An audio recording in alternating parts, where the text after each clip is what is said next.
Vamos a Lucas, se está poniendo bastante interesante. Bueno, a mí me encanta esto que estamos haciendo de leer así, versículo por versículo, porque a mí me quita un peso de encima. A mí me hace sentir que ya no estoy hablándoles yo, sino es Dios a través de su palabra que nos está sembrando cosas pequeñitas ahí en el corazón y hace que nuestra fe se fortalezca. Vamos ahí a Lucas 4. La semana pasada leímos el versículo 14, bueno, desde el 1 hasta el 15, y hoy vamos a empezar en el versículo 16. ¿Qué les parece si nos ponemos de pie? Vamos a leer nada más el versículo 16, oramos y empezamos a platicar un poquito, ¿sale? Lucas capítulo 4, versículo número 16. Vino a Nazaret, donde se había criado, y en el día de reposo entró en la sinagoga conforme a su costumbre, y se levantó a leer. Vamos a orar. Padre, gracias por tu palabra y gracias porque podemos compartirla en este lugar. Gracias porque podemos leerla juntos. Creo que eso es lo que a mí más me gusta, más me agrada, que entre todos estamos leyendo y todos estamos recibiendo tu palabra en nuestro corazón y en nuestra mente. En el nombre de Jesús, que tu Espíritu Santo nos regale hoy algo, que nos dé sabiduría y que nos abra el entendimiento. Muchísimas gracias, Padre. Nos ponemos en tus preciosas manos.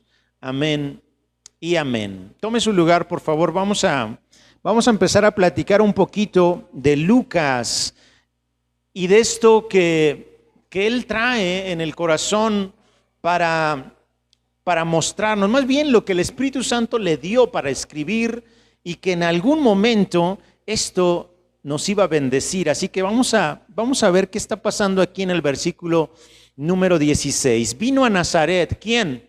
Jesús, ¿no? Jesús estaba en la escena y él viene a Nazaret, esta ciudad de donde son María y de donde son José. En Nazaret Jesús creció. En Nazaret él estuvo estos 30 años, de los cuales en la Biblia no se registran muchas cosas. Pero bueno, él regresa a Nazaret, donde se había criado, mira, pues ahí mismo lo dice Lucas, y en el día de reposo, es decir, un sabadito, entró en la sinagoga, conforme a su costumbre, y se levantó a leer. Aquí lo que quiero rescatar es esta pequeña frase que dice Lucas, que dice conforme a su costumbre. Había cosas que a Jesús le interesaban y eran cosas que Jesús hacía con regularidad. Según lo que nos acaba de decir Lucas, con regularidad, conforme a su costumbre, Jesús iba a la sinagoga. Él no era de los que preferían quedarse en casa el fin de semana, el sábado, porque aquí cuando habla del día de reposo, habla del sábado, que era cuando se reunían. No, él conforme a su costumbre iba a la sinagoga a escuchar la palabra, a escuchar las escrituras.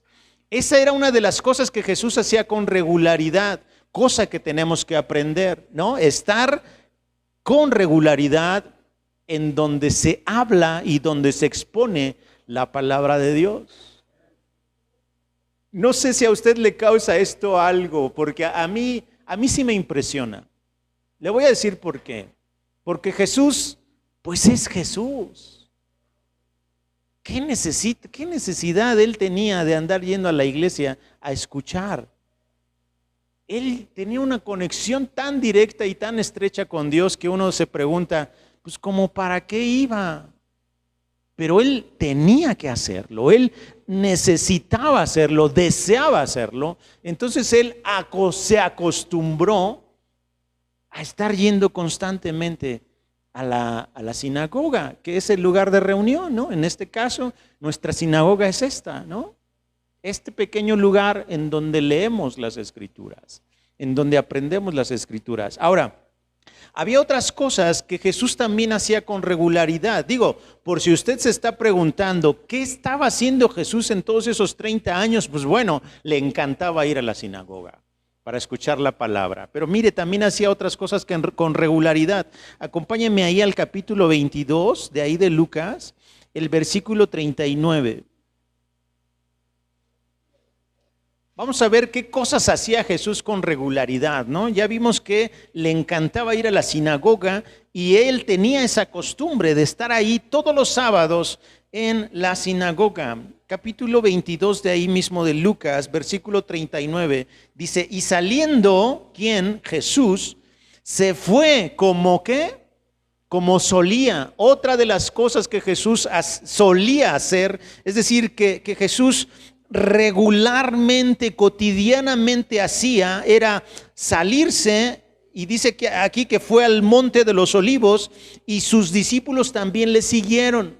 Cuando llegó a aquel lugar les dijo, oren que no entren en tentación. Mire lo que dice el 41, y él se apartó. Jesús se apartó de ellos a distancia como de un tiro de piedra.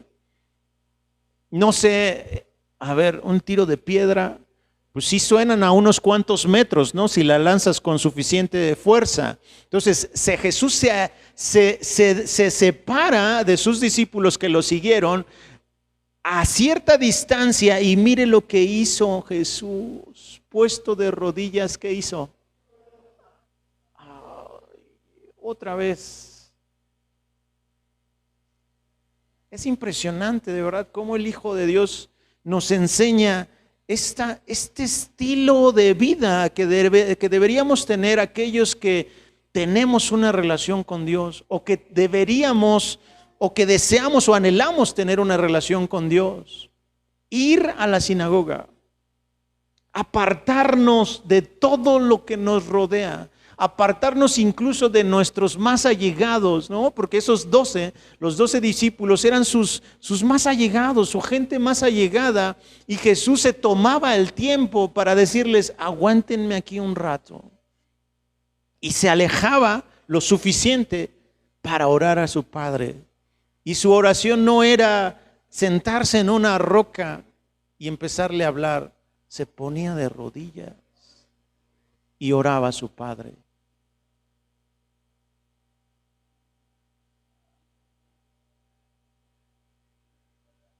Miren lo que le decía en el versículo 42, Padre, si quieres, si es tu voluntad, si tú así lo deseas, pase de mí esta copa, pero no se haga mi voluntad, sino la tuya. Impresionante, impresionante, impresionante. Jesús aquí está librando una batalla muy similar a la que vimos la semana pasada en el desierto con Satanás. Pero ahora ya no está peleando una batalla con Satanás directamente, sino está peleando una batalla con él mismo, porque él sabe lo que viene, sabe que va a sufrir, sabe que la va a pasar mal. Y aún así le dice a Dios, si tú quieres que pase de mí esta copa, si no, que se haga tu voluntad. Es impresionante. Y puesto de rodillas, humillado ante su Padre, reconociendo que lo que Él decida es lo mejor que nos puede pasar para el cumplimiento de sus propósitos. Mire otra cosa que también Jesús hacía con regularidad. Marcos 10, versículo 1. Marcos 10, versículo 1.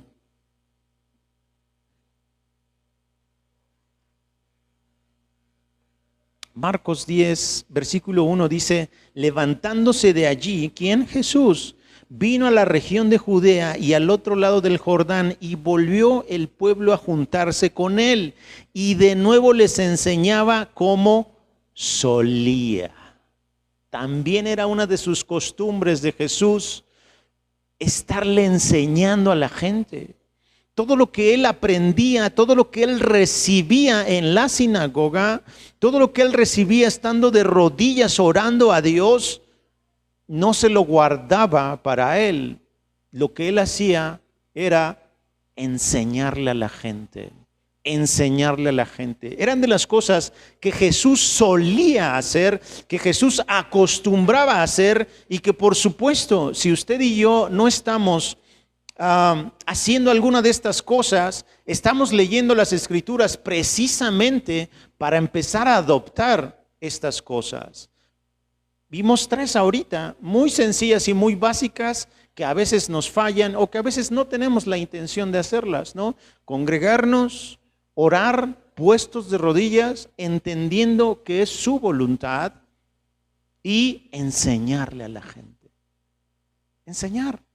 Enseñar eso que yo ya traigo, enseñárselo a la gente de la forma más sencilla posible. Porque no es necesario que expresemos tal cual, ay, es que no me sé ningún versículo de la Biblia, ¿cómo le voy a hablar de Dios? El Evangelio, las buenas noticias, esas buenas noticias es lo que Dios ya hizo en mí. Se lo muestro a la otra persona para que vea lo que Dios puede hacer en una persona. Entonces el Evangelio que yo comparto, claro que tiene que estar basado en las Escrituras, pero también está basado en lo que Dios está haciendo en mi persona. Las buenas noticias, ¿sale? Ahora vamos a continuar. Estamos ahí en Lucas 4. Versículo 17. Y se le dio el libro del profeta Isaías, porque se levantó Jesús a leer, ¿no? Se levanta Jesús a leer, le tocó el turno de leer y se le dio el libro del profeta Isaías. Lucas menciona que es un libro, al final era un papiro, era un rollo que se le entrega a Jesús. Y acuérdese que este papiro, este rollo no dice, versículo 1, versículo 2, capítulo 1. No, es un texto de corridito. Y mire lo que pasa aquí. Y habiendo abierto el libro, halló el lugar donde estaba escrito. ¿Sale? Donde estaba escrito, el Espíritu del Señor está sobre mí, por cuanto me ha ungido para dar buenas nuevas a los pobres, me ha enviado a sanar a los quebrantados de corazón, a pregonar libertad a los cautivos y vista a los ciegos, a poner en libertad a los oprimidos, a predicar el año agradable del Señor. Jesús está citando lo que viene en Isaías capítulo 61, versículo 1 y 2. Ahora mire, vamos rápido, ahí nada más para corroborar. Ayúdeme a ir a Isaías 61. Isaías 61. Le voy a pedir a Miri que se quede ahí en Lucas. Isaías 61, ¿ya están ahí conmigo en Isaías 61? Ok, versículo 1. El Espíritu de Jehová el Señor está sobre mí, porque me ungió Jehová, me ha enviado a predicar buenas nuevas a los abatidos, a vendar a los quebrantados de corazón, a publicar libertad a los cautivos y a los presos, apertura de la cárcel, a proclamar el año de la buena voluntad de Jehová. Hasta ahí vamos bien con respecto a Lucas, ¿verdad? Sí, exactamente lo mismo. Y luego dice, y el día de venganza del Dios nuestro. ¿Esto viene en Lucas? No viene en Lucas a consolar a todos los enlutados. ¿Qué hizo Jesús? Nosotros entendemos que esto es Isaías 61, 1 y 2. Jesús no vio nunca los versículos 1 y 2 porque no había versículos. ¿Ok? Entonces Jesús lee la parte hasta donde dice a proclamar el año de la buena voluntad de Jehová. Hasta ahí se detiene Jesús. Nunca pensó Jesús, me quedé a la mitad del versículo 2. Claro que no. Él habló lo que se estaba cumpliendo en ese momento. Porque Jesús en ese momento vino a proclamar el año de la buena voluntad de Dios. Lo que sigue en el versículo 2 que dice, el día de la venganza, ¿qué dice? Y el día de venganza del Dios nuestro, esto aún no sucede. ¿Ok? ¿Por qué? Porque en la venida de Jesús es el año de la buena voluntad del Señor. Mientras estamos todavía en la posibilidad de conocer a Jesús, seguimos en el año de la buena voluntad del Señor. Porque cuando Jesús venga de nuevo, este año de la buena voluntad se habrá terminado. Entonces ya no hay forma, ya no tenemos oportunidad de venir a Él cuando Él venga por segunda vez. Entonces por eso Jesús lee hasta esa parte, porque Él viene a decirle a la gente, ¡hey! Miren lo que Dios quiere hacer con este pueblo. Miren lo que Dios quiere regalarle a este pueblo escogido. Es el año de la buena voluntad de Dios. Regrésese ahí a Lucas. Jesús, al leer esta profecía, les está diciendo, miren lo que Dios quiere hacer. Lo que Dios está haciendo es venir y atacar los principales problemas que tiene la sociedad hoy en día. Vamos a leer cuáles son.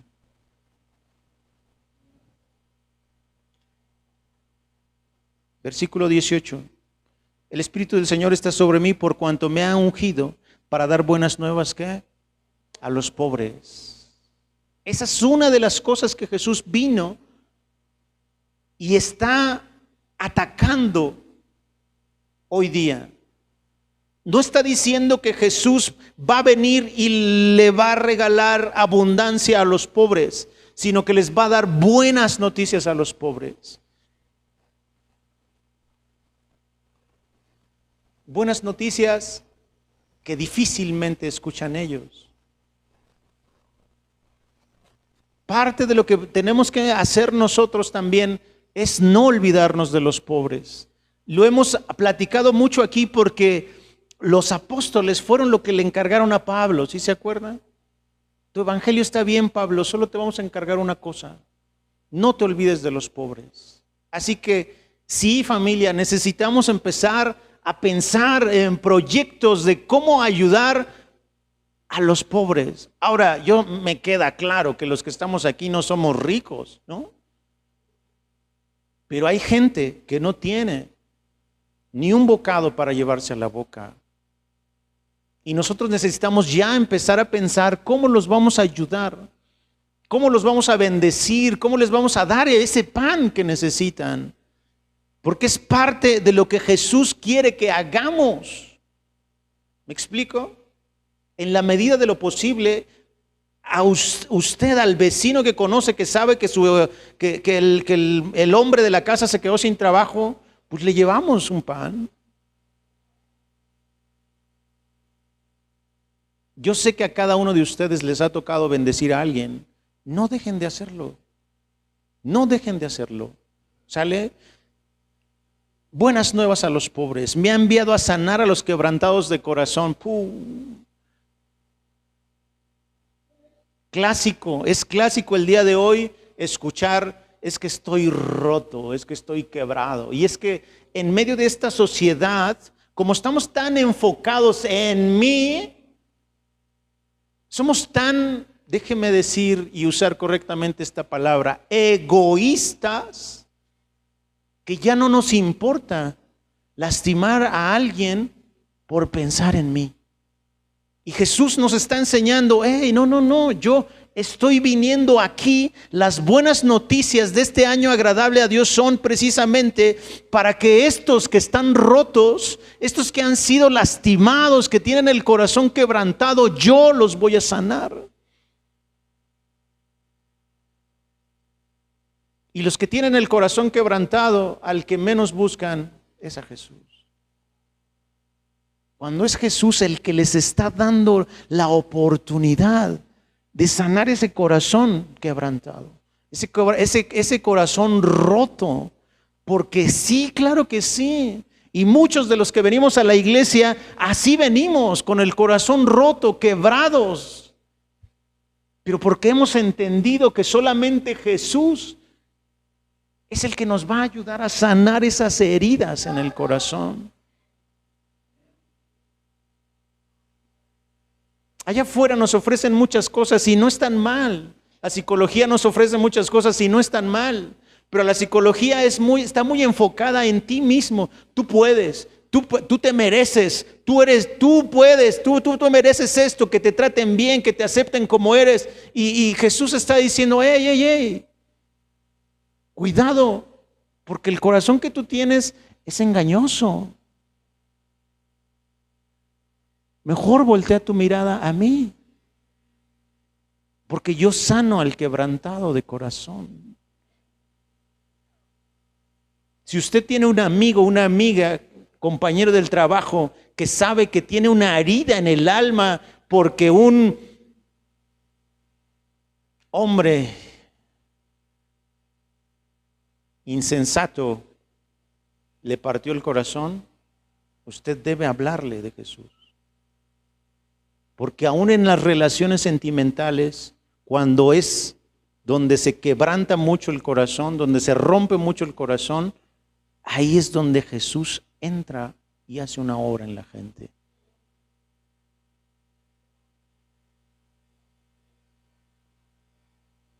A pregonar libertad a los cautivos. ¿Cuántos no conocemos a una persona que está atada a un vicio? O a lo mejor no a un vicio, a lo mejor a un estilo de vida terrible como la mentira.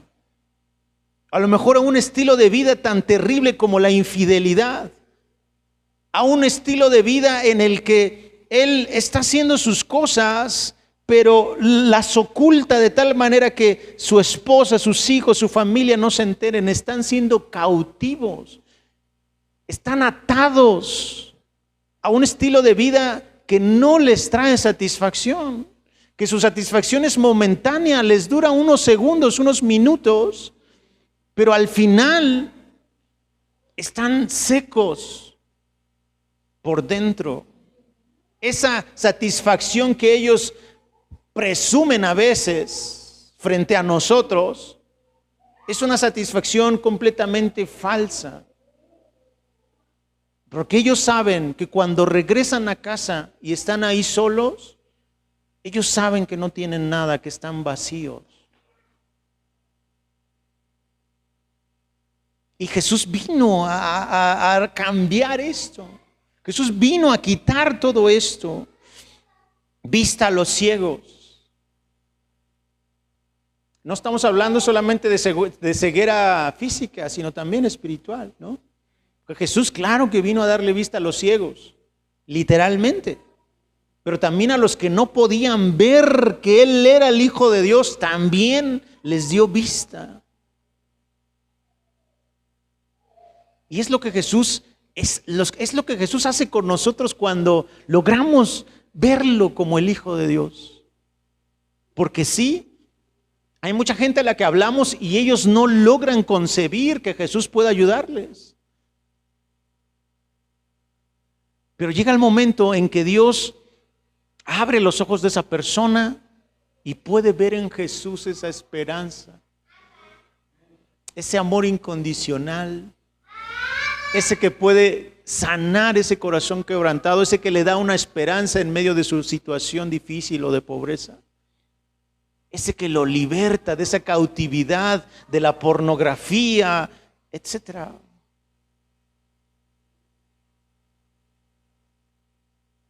Jesús vino a sacarnos de todo eso.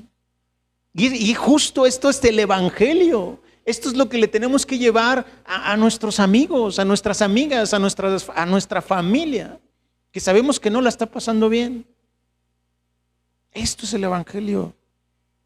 A poner en libertad a los oprimidos.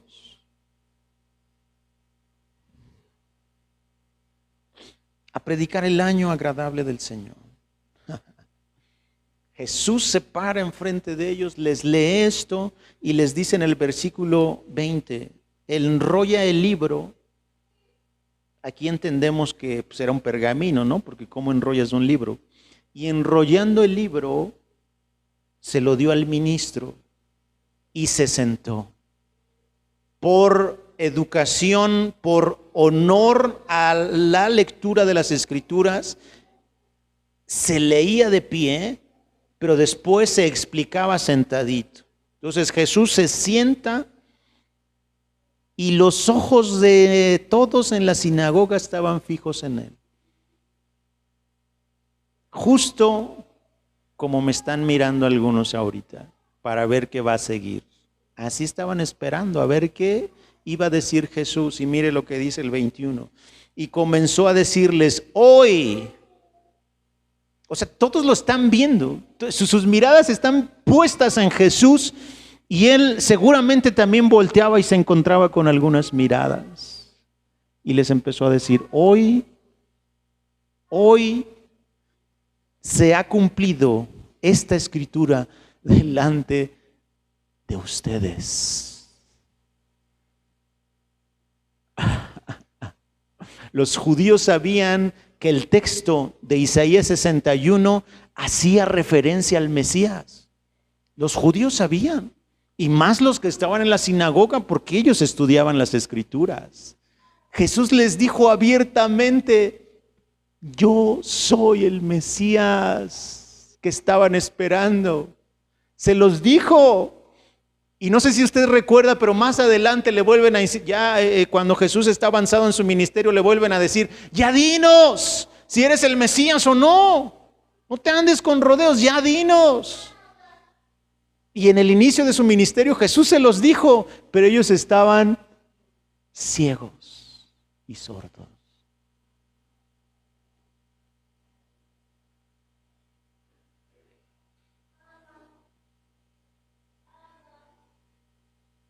Versículo 22, y todos daban buen testimonio de él, fíjese. Y estaban maravillados de las palabras de gracia que salían de su boca y decían, ¿no es este el hijo de José? De alguna manera la gente que estaba ahí estaba diciendo, wow, ¿cómo es posible que el hijo del carpintero, míralo? O sea, está sobresaliendo, ¿de dónde saca tanto? Estaban como que luchando entre cierta admiración por Jesús y cierta incredulidad, porque el hijo de José, el hijo del carpintero, o sea, Nelson aquí hablándoles, por favor. Ese al que le cuesta trabajo hablar, socializar con la gente, enseñando en la iglesia. Cuando mi hermano le dijo a su esposa, oye, Nelson están grabando unos videos en su iglesia y él está enseñando las escrituras, lo que dijo mi cuñada fue, ¿Nelson?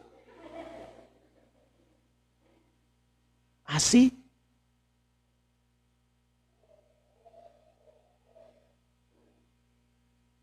¿Luis? ¿En serio? ¿Maribel? ¡Qué increíble! A nosotros, a los que nos menosprecian, a los que dicen, ¿en serio? ¿En serio? ¿En serio, Arturo? A nosotros, Dios nos escogió para cerrarle la boca a los que sienten que se creen. A los que sienten que saben, a nosotros. Ahora, pero no se vaya a sentir más nada más por eso, ¿ah? Jesús, ¿no es este el hijo de José? Jesús sabía lo que estaban diciendo. Jesús sabía lo que traían en su corazón. Y mire lo que dice, versículo 23, y él les dijo, sin duda me dirán este refrán, médico, cúrate a ti mismo. De tantas cosas que hemos oído que has hecho en Capernaum, haz también aquí, en tu tierra. ¿Cuántas veces no le han dicho a usted eso? ¿Cuántas veces no le han dicho eso? A usted, a mí, pero por el amor de, mírate, ¿cómo me vienes tú a decir algo a mí? Mírate tú, ¿no? Entonces Jesús sabía que le iban a decir eso porque la gente efectivamente estaba viendo en Jesús ciertas cualidades, pero no lograban entender que más allá de sus cualidades, Él era el que Dios había elegido para salvar al mundo. Él era ese Mesías que ellos mismos estaban esperando, pero no se daban cuenta de eso. Entonces Jesús sabía que sí, podían ver ciertas cualidades, pero tenían mucha duda, mucha incredulidad. ¿Cómo es posible que el hijo del carpintero? ¿Cómo es posible que el hijo de José, el de Nazaret?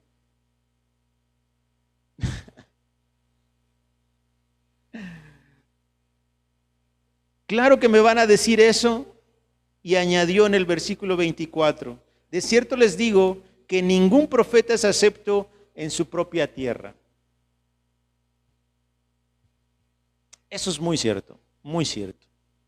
Nelson, Angélica.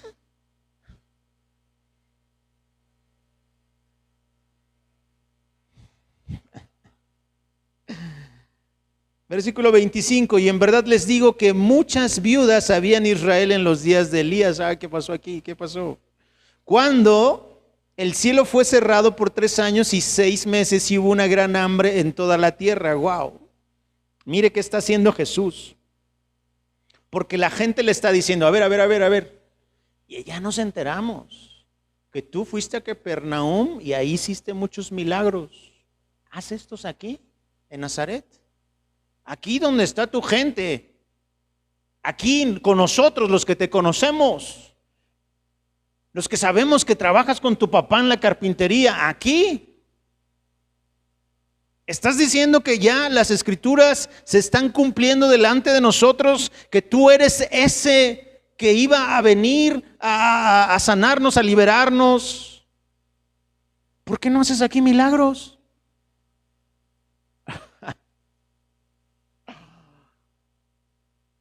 Y Jesús les empieza a explicar con las escrituras qué es lo que estaba pasando en ese momento. Les dice, muchas viudas había en Israel en los días de Elías. Cuando el cielo fue cerrado por 3 años y 6 meses y hubo una gran hambre en toda la tierra. Versículo 26. Pero a ninguna de ellas fue enviado Elías, sino a una mujer viuda en Sarepta de Sidón. Wow. ¿Qué les está diciendo Jesús? A ver, señores, miren, es fácil. Esto es lo que está pasando aquí. En los días de Elías hubo una sequía y en Israel había muchas viudas, muchas. Pero Dios no envió al profeta Elías a ayudar a las viudas de Israel. Dios envió a Elías a ayudar a una viuda gentil que no es de Israel. Jesús les está explicando que por causa de su incredulidad, por causa de sus dudas, cuando Dios trajo a Jesús a su pueblo, a Israel, y ellos no quieren y no pueden reconocerlo, lo más probable es que ese Salvador que Dios envió a Israel será ahora el Salvador de los que sí lo quieran reconocer, de los gentiles. Y ahí estamos nosotros. Jesús les está explicando eso y no conforme con eso Jesús, ¿no les quedó claro? ¿No les quedó claro lo que les acabo de explicar de Elías? Pues ahí les va otra. Y muchos leprosos, versículo 27, había en Israel en tiempo del profeta Eliseo, pero ninguno de ellos fue limpiado, sino Naamán el sirio. Otra vez, en Israel claro que había un montononal de leprosos. Y Dios no usó a Eliseo para sanar a los leprosos de Israel. Dios usó a Eliseo para sanar a un este cuate era del ejército, algo así, no me acuerdo, a Naamán, un gentil. y ellos, los judíos, se quedan así de... Acuérdense que los judíos, si a alguien menosprecian, es a los leprosos, es a las mujeres. Y Jesús les empieza a hablar de eso, como si de alguna manera Dios estuviera poniendo en primer lugar justo a los heridos, justo a los quebrantados, justo a los pobres, justo a las mujeres. Y a los judíos eso les remueve el estómago. Jesús les dice esto y ellos, al oír estas palabras, estas cosas, versículo 28, todos en la sinagoga se llenaron de ira. ¿Ve? Porque les cayó el 20. Jesús les estaba diciendo, oigan, se están cumpliendo las escrituras delante de ustedes y ustedes ni por aquí les pasa. Jesús está en la sinagoga con los religiosos, con los que saben las escrituras. Cuidado que no nos pase eso, familia. Que por saber las escrituras ahora nosotros estemos rechazando o a lo mejor no estamos viendo lo que Dios está haciendo en alguien, en alguna persona, en un amigo, en nuestra familia, en nuestra esposa, en nuestro esposo. Por andar viendo religiosamente, es que tú no haces esto, es que tú no haces aquello, es que tienes que hacer aquello. Por andar de religiosos no nos damos cuenta que Dios está haciendo una obra en esa persona, que a lo mejor ni va a la iglesia, pero Dios está obrando ahí. Dios está obrando allí. Claro que se llenan de ira estos judíos, se molestan por lo que acaba de decir Jesús. Sí, más o menos quedó claro, ¿verdad? Lo que Jesús les estuvo diciendo. En Israel había un montón de viudas y decidió Dios ayudar a una que no era judía, que no era de Israel. En Israel había un montón de leprosos y Dios decidió ayudar a uno que no era de Israel, que no era judío, era sirio, era un gentil. Estos se llenan de ira, se molestan tanto, versículo 29, y levantándose le echaron fuera de la ciudad. Imagínense esas escenas, a mí me dan mucha tristeza. Sacando a empujones a Jesús de la sinagoga, de donde se supone que ellos estaban hablando las escrituras y de alguna manera haciendo referencia a Él, pero no supieron reconocerlo. Y en lugar de aceptarlo, de darle la bienvenida, de regocijarse, de ser ese pueblo escogido, sacaron a patadas a Jesús de ahí. A empujones lo sacaron de la sinagoga. Lo echaron fuera de la ciudad y le llevaron hasta la cumbre del monte sobre el cual estaba edificada la ciudad de ellos para despeñarle. Ya está en la peña justamente del monte y era momento de acabar con Jesús, empujarlo, despeñarlo y que muriera. Ahí estaba otra vez el enemigo tratando de eliminar, de truncar, de detener lo que Dios ya estaba haciendo en Israel, en su pueblo. Y por lo que acabamos de leer, obviamente el plan de Dios no era solamente para ellos, sino era para todo el mundo. ¿Sale? Versículo número 30, con esto terminamos, familia. Mas él pasó por en medio de ellos y se fue. Por supuesto que no era el momento en que Jesús muriera, no era el momento en el que Jesús iba a terminar con su vida, porque empezaba su ministerio. Y aquí dentro de todo este texto también podemos ver y encontrar algunas cosas. Nada de lo que estaba sucediendo, nada sucedió por casualidad. No por casualidad ese día Jesús se levantó y no por casualidad el ministro le entrega el rollo con Isaías. No por casualidad. Y no por casualidad hoy ustedes están sentados allí. Y no por casualidad hoy nos dieron un mensaje hermoso en la mañana. Y no por casualidad estamos leyendo este texto el día de hoy. No por casualidad, Mari, no por casualidad. Todo, absolutamente todo lo que nos sucede tiene un propósito. Todo, de verdad, todo. Y necesitamos aprender a descansar en que ese propósito es lo que Dios quiere justamente en este momento para nosotros. Necesitamos aprender a descansar en eso. Se lo llevaron a la peña para asesinarlo, para matar a Jesús. Todavía ni siquiera empieza su ministerio y ya quieren asesinar al maestro.